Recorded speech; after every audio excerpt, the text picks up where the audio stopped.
This episode is brought to you by Elevate OS, the only all-in-one community operating system. Elevate OS transforms property management, combining resident engagement, reservations, rent payments, maintenance, and concierge services into a single super app. It also uniquely integrates access control, intercoms, package lockers, and thermostats, eliminating app fatigue and redefining modern apartment living. Visit elevateos.com/MMN for a free demo and see how they can help you level up your operations.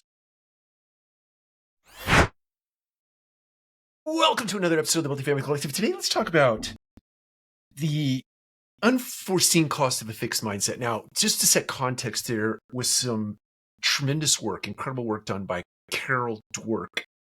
I think she is a professor at the University of Texas, if I'm not mistaken. If I am mistaken, I apologize, and I'll link that up in the show notes. But so Carol did a lot of work on the topic of fixed mindset and growth mindset. Fixed mindset would be akin to doing what you've always done or falling into routines and ruts that are over time less and less productive for you in terms of outcome. And a growth mindset, which you could liken to having an open mind or a beginner's mind. So every time you step into a room, you have an open mind about the topic and you come at it from an angle of not knowing anything. So you have a curious mind, you ask a lot of questions, you're like a child coming to something for the first time. And I don't say that in a condescending way, but you just have a mind of curiosity, full of curiosity, so that you can learn things. So the biggest risk to multifamily, if you're a leader, the biggest risk to your multifamily business is if you get a group of people who get into a fixed mindset, they get into a rut. And what is a rut? It's a grave with two ends kicked out, right?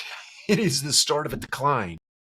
It is getting into a place where you don't have an open mind and you don't look to grow your organization in terms of different outcomes. Or what is a common mistake in those types of situations is that people, leaders especially, will double down on old school methodologies for getting things done.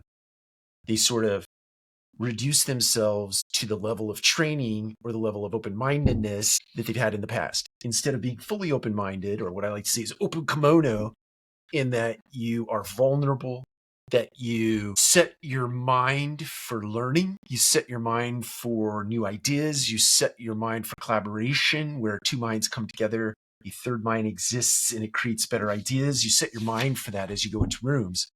Common mistake is most of us double down on our old stuff because it's comfortable. There is no challenge in it. You know what to do. You know what the steps are. A growth mindset, the real fix here is a growth mindset. That's where you come into the room with everything that we just talked about. You're very open-minded. You're very into and attuned to a group when you're sitting in a room ready to collaborate.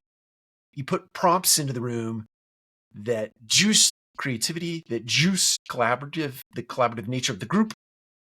You take two ideas, you blend them together, or three or four ideas, and you blend them together, and you come out with even better ideas. You set energy, you set the stage for always evolving, always changing, always adapting to whatever the business climate, whatever the catalyst is out there that is competing against your ability to get things done. You are always juicing that creativity in your organization.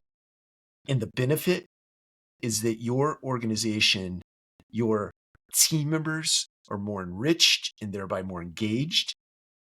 Your consumers are much more satisfied with the interactions that they have with your team members because you've enriched them and you've engaged them.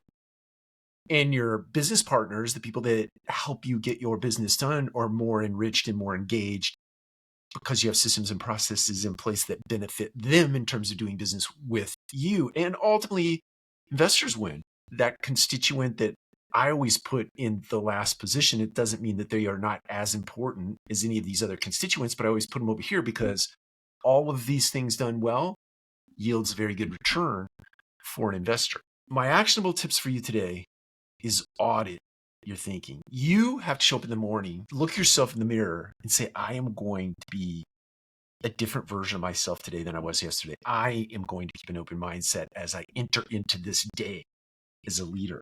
I'm going to embrace those uncomfortable moments. We have to be uncomfortable in order to get comfortable with a new way of doing things or a new way of leading or having an open mind. If you're not comfortable having an open mind, you're going to have to get yourself comfortable to have an open mind. You have to be the leader in the culture. You have to be the first one. You have to go first in terms of being vulnerable. You have to go first in an effort to put yourself out there so that others feel comfortable and safe to put themselves out there as well. And when you do that, everything in your organization will inevitably get better. The default is it just gets better because you are investing time and energy into making it better with an open mindset. That's it. Take care. We'll talk to you again soon.